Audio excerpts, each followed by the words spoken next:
Crafters, this is Jerry with Crafty Stash, and we're going to do a quick flip through of 5 paper packs that I just purchased at Michael's this week.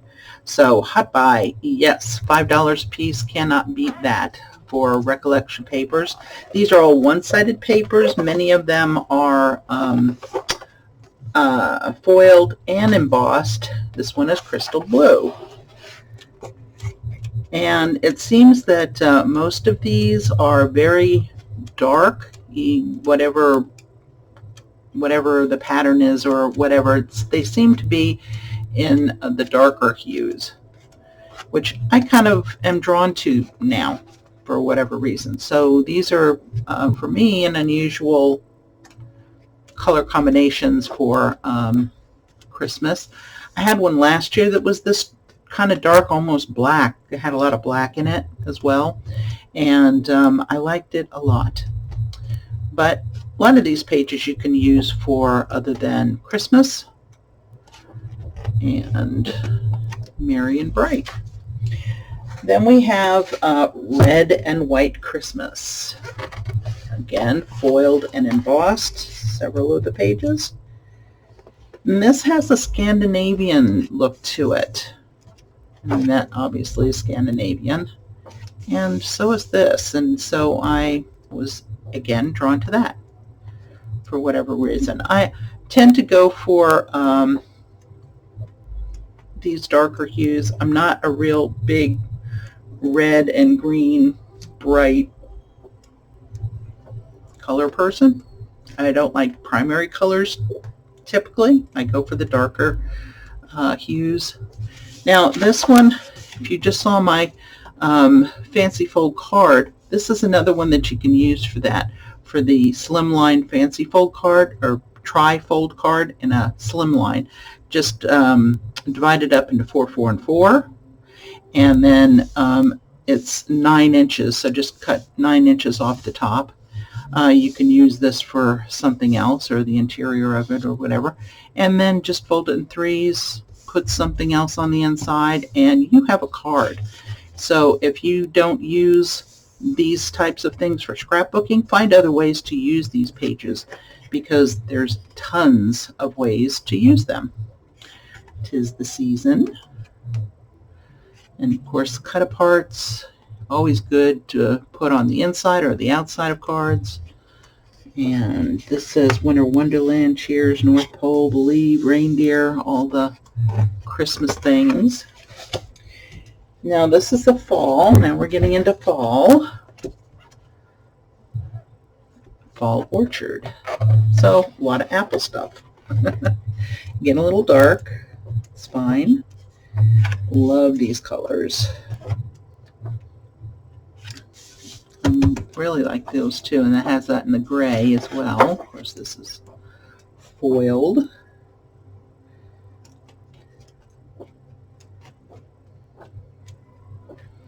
And this is almost Pennsylvania Dutch-like, if you want. You can cut those out like paper dolls.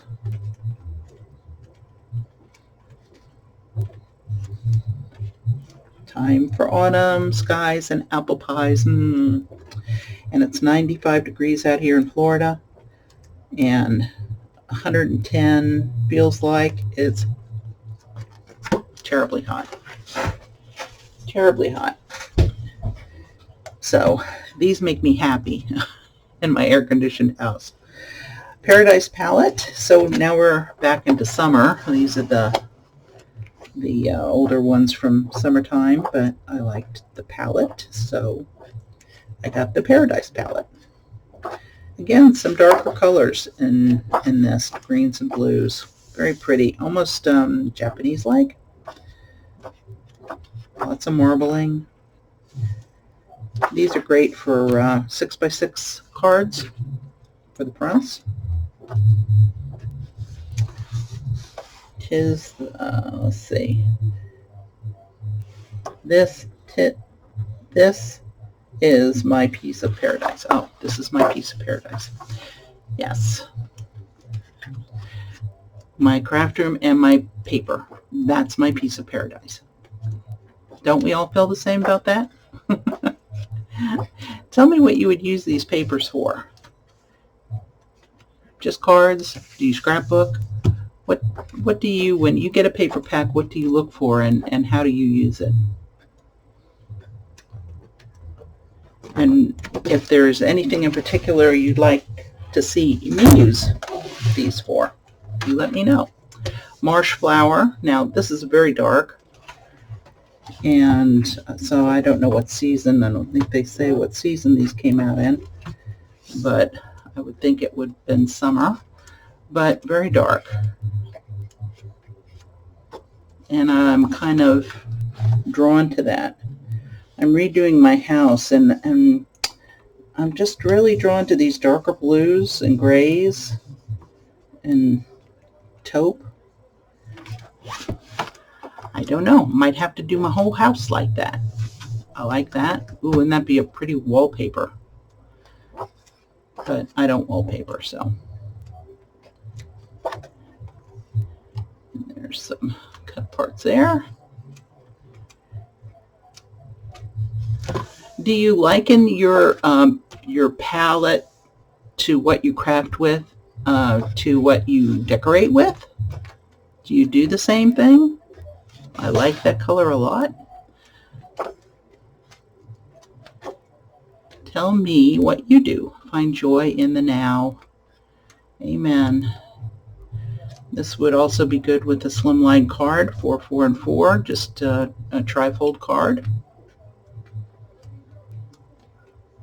And that would be too. And there you go.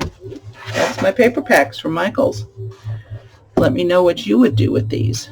And I'm going to go craft. You do the same. Bye-bye.